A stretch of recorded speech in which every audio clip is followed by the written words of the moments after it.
Olá, estamos voltando.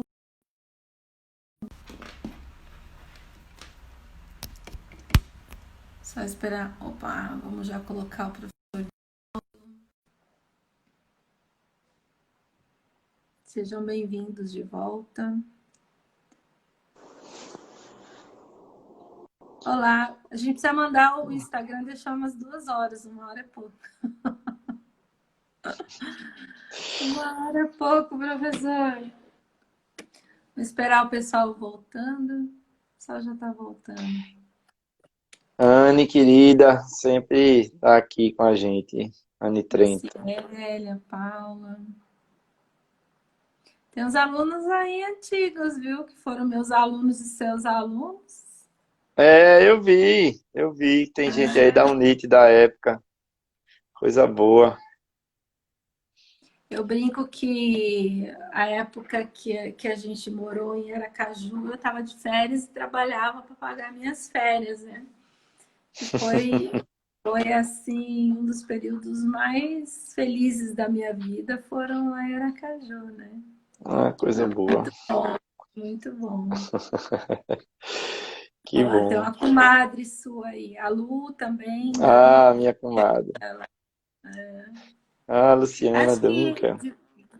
Divaldo, eu acho assim que a gente podia pontuar algumas coisas para não perder, né? Aham. Duas coisas que você falou que eu achei importante, que foi a questão do processo de trabalho, né? Que a gente falou que a gente precisa pensar e organizar isso, e vocês estão fazendo isso muito bem aí, na questão dos processos de trabalho. Eu lembro uma vez que eu prestei consultoria para uma rede lá em Londrina e a gente acabou fazendo isso. Eu e a professora Emanuele, que também é cria, né, lá da farmácia de Sergipe, e ela veio, né, especialmente para a gente fazer esse trabalho, e a gente cronometrava o trabalho dos farmacêuticos na farmácia para saber o quanto gastava com cada coisa, Pois né? é, pois Quanto é, pois gasta para é. fazer o SNGPC? Quanto gasta para orientar no balcão? Quanto gasta? Porque a gente queria saber se existia um tempo X para que esse farmacêutico pudesse ir para o consultório, né? Então a gente tinha essa preocupação de mapear. Os farmacêuticos não sabiam, então assim, eles gastavam tempo com coisas, fazendo coisas, ó, vamos fazer coisas e fazer coisas, né? E eu acho que isso é muito a gente saber o tempo, né? Eu lembro uma época, há quanto tempo que demora para fazer uma dispensação? Ah, 5 minutos, 10 minutos, 15 minutos. As pessoas não sabem quanto tempo, né? Então, acho que isso é uma coisa importante. E outra coisa importante que você falou é a questão da comunicação e da liderança, né?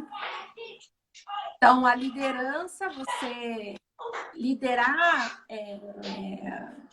grupos farmacêuticos e a questão da comunicação também, né?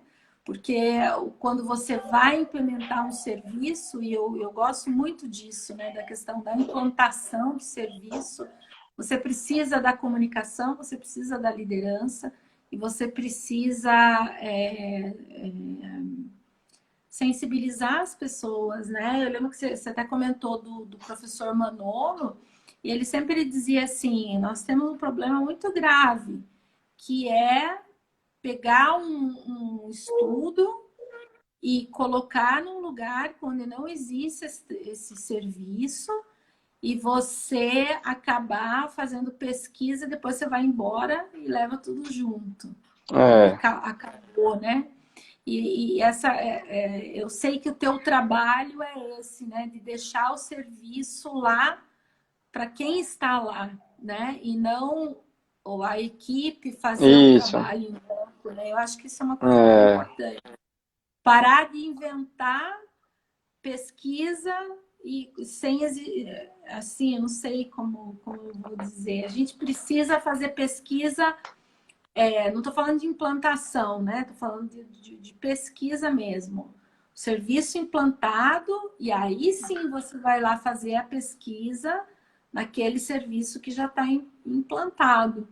Né? Eu acho que no início a gente fez muito errado, assim, eu me coloco no meio. Meu eu doutorado foi acho. isso. Eu criei um serviço, fui lá, implantei um serviço, né? Trabalhei nesse serviço durante 4 anos e eu fui embora e o serviço não foi para frente, Morreu. morreu. É, Né? Eu acho que a gente é. precisa parar de fazer isso. Né? A gente precisa trabalhar a Eu acho que passa. implementação e depois pesquisar. Isso. Né?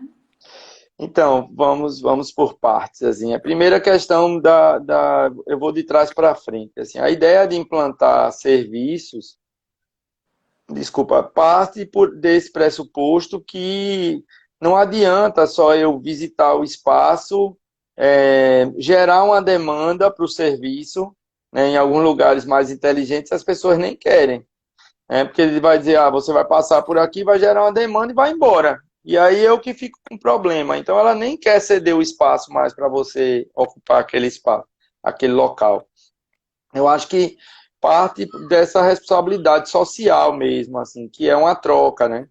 É uma troca. No meu doutorado eu tive esse cuidado, assim, eu fiz, mas aí na hora da última consulta eu vi, assim, como eles estavam, assim, aflitos. Nossa, e agora? Agora a gente se acostumou, a gente tem uma pessoa que cuida da gente, e eles ficavam achando que tinham me mandado embora. Professor, a gente quer que a gente faça, doutor, quer que a gente faça um abaixo-assinado para você ficar.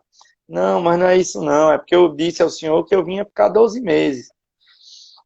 Então eu acho que, e aí a gente treinou os farmacêuticos lá em Ribeirão Preto, o serviço ele foi continuado nessa unidade onde eu trabalhei, depois houve outras iniciativas e eles fizeram esse trabalho, então essa eu considero minha primeira implantação, mas a gente já trabalhou em 7 outros projetos, alguns ainda estão vivos e uma parcela significativa morreu, porque eu acho que talvez tenha faltado maturidade no início para poder fazer essas inserções político-administrativas, para que o técnico ele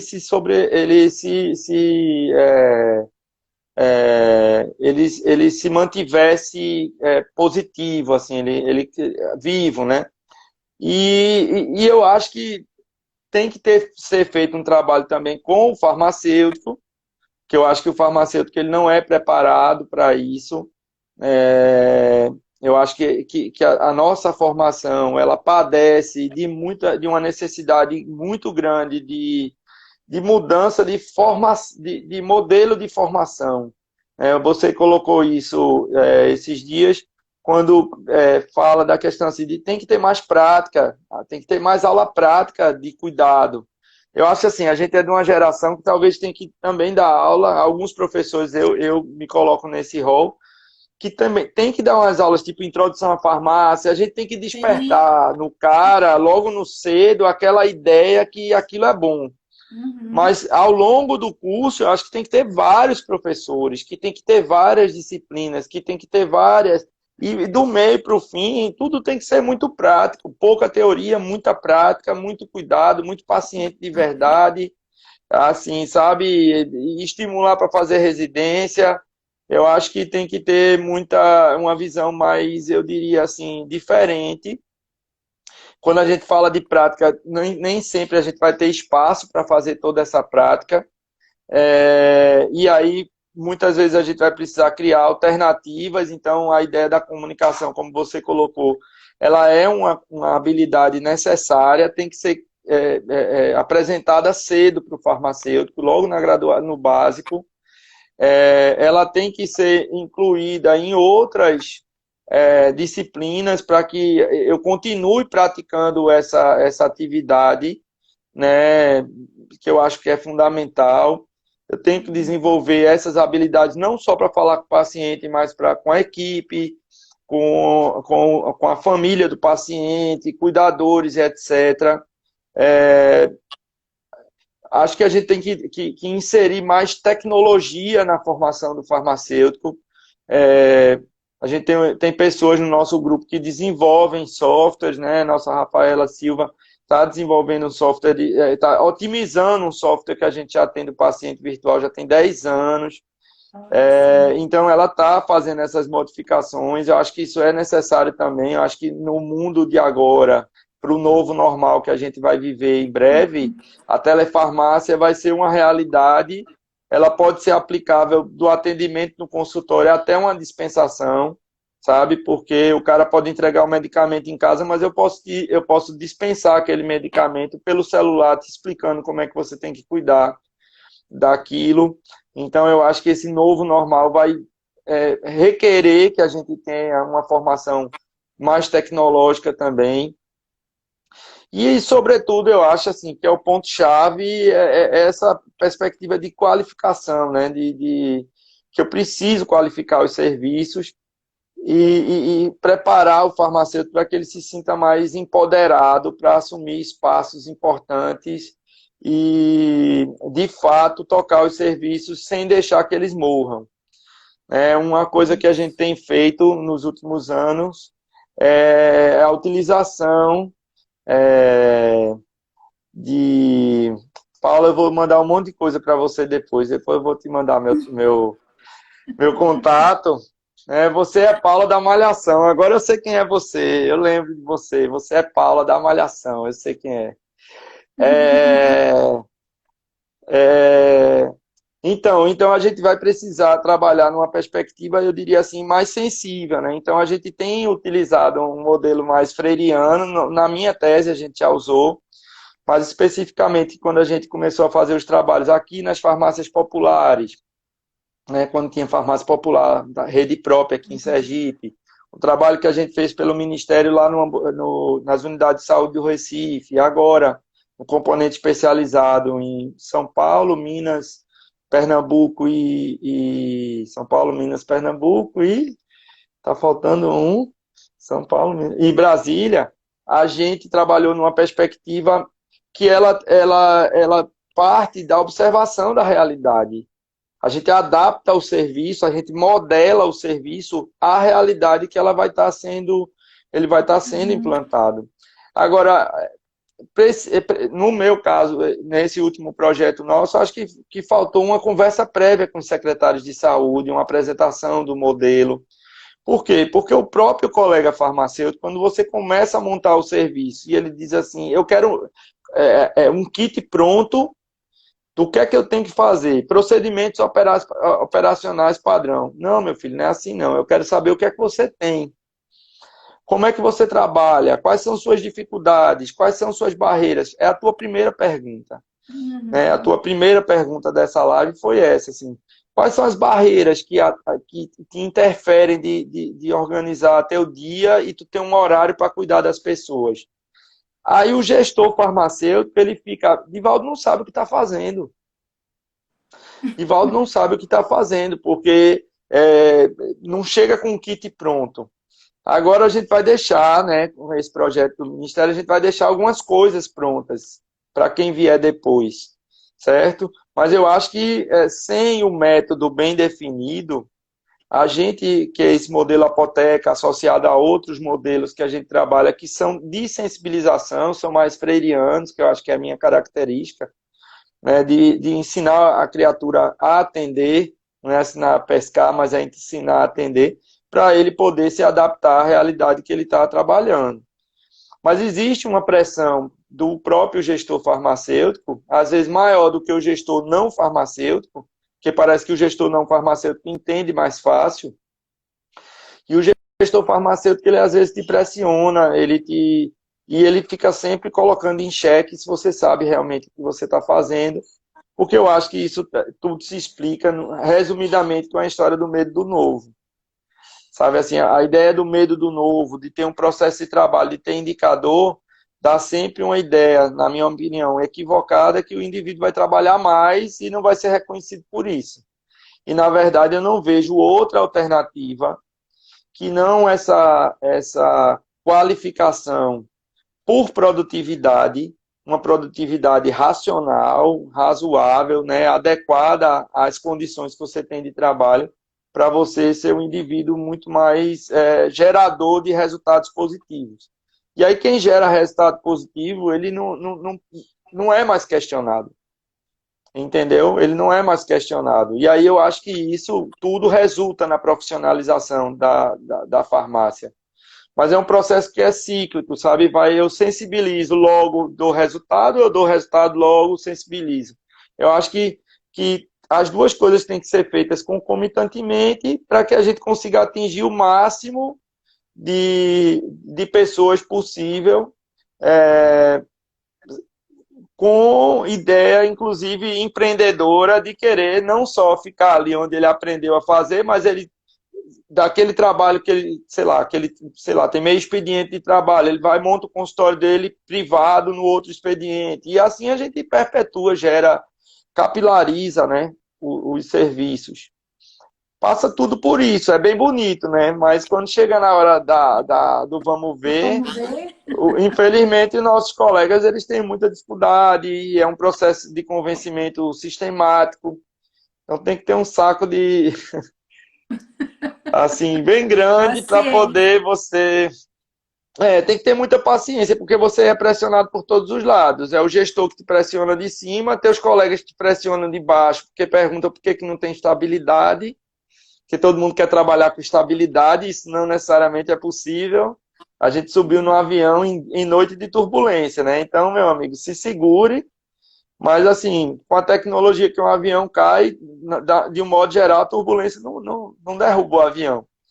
Então, como eu já estou segurando esse avião faz tempo lá em cima, eu me sinto um pouco mais seguro. Confortável. Mas, mas assim, faz parte, né? Eu acho que a ciência, desculpa, a ciência, ela vem para dar essa força, para dar essa sustentação, para dar sabe, eu acho que ela tem essa capacidade de gerar possibilidades novas, sabe, espaços novos, né?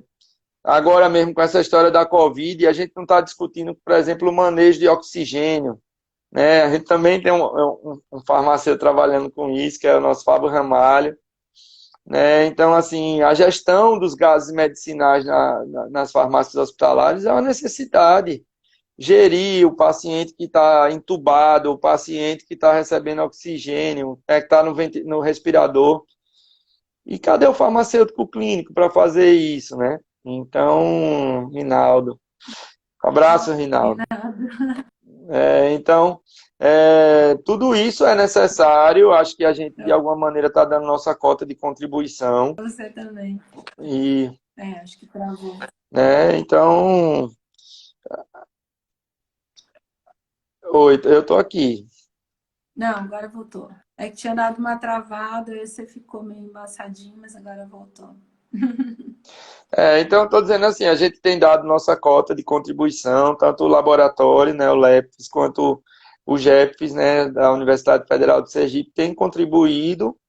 O espaço é aberto, quem quiser conhecer nosso trabalho, quem quiser fazer mestrado, doutorado, residência conosco, o prazer é imenso, a gente abre mesmo as portas, a gente quer que gente de fora venha, acho que vem com outro gás, com outro olhar. Uhum. Não precisa vir de nenhum lugar onde seja muito bom, precisa que venha com vontade de trabalhar. Aqui a gente aprende, aqui a gente ensina, entendeu? O importante, venha, Paula. Então a gente tem todo o prazer de receber as pessoas e contribuir, né, com essas parcerias, né? Eu e a Gladys a gente vai, se Deus quiser, agora fazer uma parceria boa aí para trabalhar com outros focos, né? Mas eu acho que todos têm a ver. Deixa eu ver aqui. Trabalhei no hospital universitário, componentes especializados. Tínhamos consultório para atenção farmacêutica, inclusive questionávamos muito com os médicos com o retorno. A Kate Feitosa. Uhum. Eu acredito assim, Divaldo, que a academia ela tem muita coisa, tem muito conhecimento, né, na academia que pode ajudar quem está na ponta, que às vezes as pessoas ficam sofrendo, né, certas situações e que a gente poderia fazer o inverso, né? A academia testar, validar e a gente levar para a prática para facilitar o trabalho do farmacêutico. Né? Eu lembro quando eu estava lá nesse os farmacêuticos de donos de farmácia, né, os titulares, eles faziam, alguns, né, os que queriam, faziam parte do grupo de investigação da Universidade de Sevilha. E o que, que eles faziam lá, né? Por que, que eles faziam parte do grupo, né? O pessoal da farmácia fazia parte do grupo de investigação. Porque eles participavam de projetos de implantação ou projetos de validação de ferramentas, sabe? Então, por exemplo, juntava lá 10, 15 farmacêuticos, a universidade formava esses farmacêuticos da farmácia, né? Dava uma formação, dava um instrumento, ele validava. Eu lembro uma vez que a gente participou, até a Emanuele participou dessa validação, que era um questionário, era uma detectar erros de dispensação. E assim, quando foi criado esse instrumento, nossa, era assim imenso. E quando ele foi para a prática, ele foi enxugado, assim, porque não dava tempo, não era uma coisa prática para se aplicar no dia a dia da farmácia. Então, teve esse feedback dos farmacêuticos da farmácia para a universidade, dizendo, olha, tira aqui, esse aqui faz isso, esse aqui funciona, esse aqui não funciona, né? Para daí fazer essa ferramenta. E eu acho que isso é válido, né? A gente precisa ter essa ponte entre a ponta e a academia. E eu sempre... Teve uma época que eu trabalhei aqui junto com o professor Arnaldo Zubioli, né? E eu sempre falava para ele, eu dizia assim, não adianta a gente ficar dando curso para farmacêuticos, para serviços que não estão implantados. A não ser que a gente dê curso de implantação e monte um projeto e vá junto com esse farmacêutico lá na farmácia dele implantar. Então, assim, eu acho que fica também aí o desafio, né? Nós temos muitas farmácias no Brasil que são de farmacêuticos, né? Eu acho que fica o desafio de repente, a gente poder validar esses farmacêuticos entrarem nos grupos de pesquisa, não é para fazer mestrado, doutorado, nada. Entrar como local de prática, né? Aonde a gente possa validar esses instrumentos, mas na forma de projetos, sabe? Não a gente ficar rodando o país ou rodando o estado, dando um curso que ele vai fazer o curso esse final de semana, na segunda-feira ele vai chegar na farmácia e vai dizer assim, bom, o que eu aprendi é bem bonito, mas não consigo fazer, É. né? Eu acho que a gente tem que amadurecer nesse aspecto também, sabe? Da academia Não, dar esse, certamente. né? A gente tem a preocupação já, a gente já tem a preocupação nos trabalhos que a gente desenvolve, nas validações e etc., de sempre estar integrando farmacêuticos do serviço, é de praxe. Não tem nenhuma validação que a gente faça que tenha um comitê de especialista composto tão somente por acadêmicos ou mestrandos, muito pelo contrário. A gente, assim, por definição, né, no hospital, a gente escuta os farmacêuticos do hospital, a gente escuta os farmacêuticos das unidades de saúde, a gente escuta os farmacêuticos do componente especializado, ou da farmácia comunitária privada, inclusive. É de praxe a gente fazer esse tipo de abordagem, porque se é para ser aplicável, como você disse, ele tem que ter uma visão de quem vai usar, e não somente de quem idealiza aquilo, né? Quem idealiza tem um distanciamento daquela prática, e por isso que todos os trabalhos que a gente desenvolve já tem essa conotação, assim. A ideia do processo de trabalho, ela requer, na minha opinião, assim, uma observação da realidade, né? Então, a gente tem que entrar nos espaços, ver como é que as pessoas trabalham, como você disse, assim, até marcar o tempo que ela gasta fazendo uma coisa ou outra, para a gente ter uma noção realmente exata de como a gente vai fazer a modelagem daquele serviço. Isso também eu acho que está assim, meio tácito nos trabalhos que a gente desenvolve. O que a gente nunca teve é uma oportunidade de talvez assim, de mostrar para o gestor principal o que é que vai ser feito, quanto tempo a gente vai gastar. De um modo geral, quem convida a gente, a maioria dos trabalhos últimos que nós fizemos, todos foram feitos a convite, eles, eles tiveram uma característica assim, de que a pessoa que convida, ela não está nem no patamar superior nem inferior, ela está no meio, ela não sabe o que é o que a Paula está perguntando. E atenção farmacêutica, eu não vejo, né? Porque ela foi minha aluna há muito tempo, eu não vou dizer quanto tempo. É, então, mas por que que isso acontece? Porque não existe uma clareza de quem convida do que é que vai ser feito. Então, a gente também passa por um processo de sensibilização, inclusive de quem convida. Então, é tudo muito lento, mas eu acho que se a gente não estiver disposto, né, a liderar esse processo, a assumir esse papel de protagonismo nessa história, a gente vai estar sempre é, é, a reboque do que fizerem conosco. Eu acho que, na verdade, a gente tem a chance, na hora que a gente é protagonista, de definir qual é o destino que a gente quer.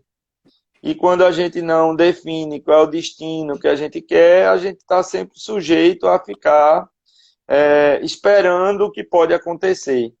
Como eu nunca fui muito assim, de ficar esperando acontecer, eu sempre fui atrás. E as coisas, eu acho que é o princípio da abundância. Quando a gente quer muito e a gente se esforça muito, parece que Deus abre os espaços, né? Cria as possibilidades e a gente vem ocupando é, esses espaços, assim. Eu acho que a gente tem que esperar menos dos outros, né? Acho que a gente tem que ir atrás. Eu falei isso numa live recentemente, que eu acho que o farmacêutico brasileiro é muito mimado. Eu acho, ele fica esperando sempre que vem um iluminado resolver o problema dele. E ele sabe que tem um problema quando o iluminado chega, ainda tem esse detalhe. E aí ele, mas não queria assim, não. Então, eu acho que a gente tem que olhar mais para fora, ver o que está acontecendo, assumir mesmo esse papel, né? Se preparar para ser líder. Se a gente não tem esse perfil, a gente procure alguém que tem. Não precisa você ser o líder, mas você tem que estar perto dele. É, e enxergar para o conjunto de coisas, né? Que é um conjunto de, como eu disse, é multidimensional. Então, ela perpassa uma série de situações que vão convergir para um resultado positivo se todo mundo se de alguma maneira se unir para que a gente consiga fazer bons trabalhos, né? Recentemente a gente fez 2 trabalhos de pesquisa multicêntricos, né, com crianças em hospitais, né, fazendo a conciliação de medicamentos, um que eu coordenei, o outro que a professora Elisângela Lima, lá da UFRJ, coordenou. Foi um desafio muito grande, porque quando a gente fala de pesquisa, todo mundo diz que tem que ser uma coisa grande, multicêntrica. Quando a gente vai para o mundo real, é diferente, muita dificuldade. O projeto do Ministério da Saúde, o mais recente, que eu coordenei também, 4 estados diferentes, sem recurso para viagem. A gente fez muita coisa já nesses 2 anos online, né, com reunião online. E, assim, eu acredito que a gente deixou boas sementes, não vou dizer bons frutos, porque é muito precoce. Um trabalho de 1 ano dentro de um lugar, ele não vai mudar a realidade daquele lugar. Mas o ponto-chave que eu queria trazer assim desse protagonismo é a resiliência, né? O indivíduo ele tem que ser resiliente, porque eu acho que é a resiliência que trouxe a gente, depois dessas algumas décadas que a gente está aí na luta, até a gente está conversando hoje e tem gente que está assistindo. Então, de pouquinho em pouquinho, a gente pode promover essas mudanças. Pelo menos é nisso que eu acredito. É verdade. Nossa, Divaldo, muito, muito boa a nossa conversa, gostei bastante. E assim, o objetivo dessas lives exatamente é isso, a gente poder trazer as experiências que às vezes a gente desconhece, não sabe o que as pessoas estão fazendo, o que está se discutindo, né?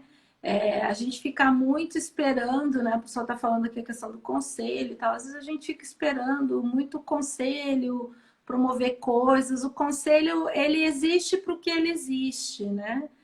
E não é uma escola. O Conselho Federal, o Conselho Regional não são escolas, não são instituições de ensino.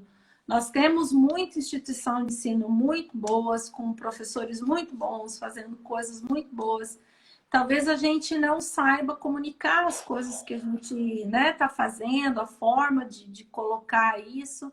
E eu sei o que vocês estão fazendo aí, né? Porque a gente conversa muito e eu sempre vejo você, né, sendo convidado para vários eventos, para falar sobre o que vocês fazem aí, né? Mas talvez a gente pudesse, nesse intuito da academia mesmo, se tornar um pouco mais próxima, né? Tanto em linguagem quanto em marketing, né?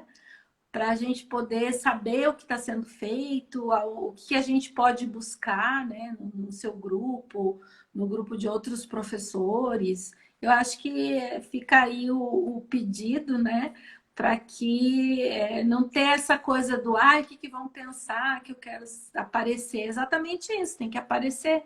Quem não é visto não é lembrado.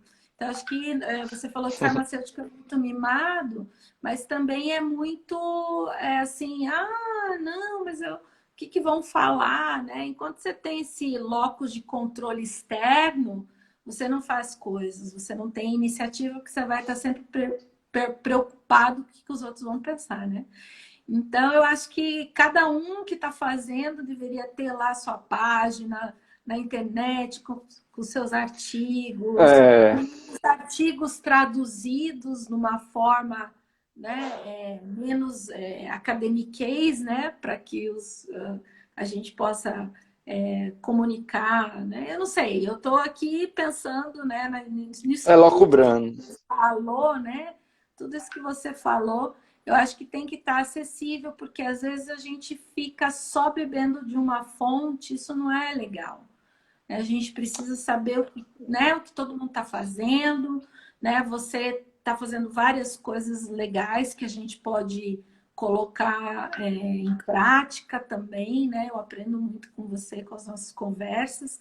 E o objetivo dessa live é isso, é trazer, né, as pessoas para falar o que estão fazendo, para o engrandecimento da nossa profissão, as pessoas que você já formou, né, aonde estão, o que estão fazendo.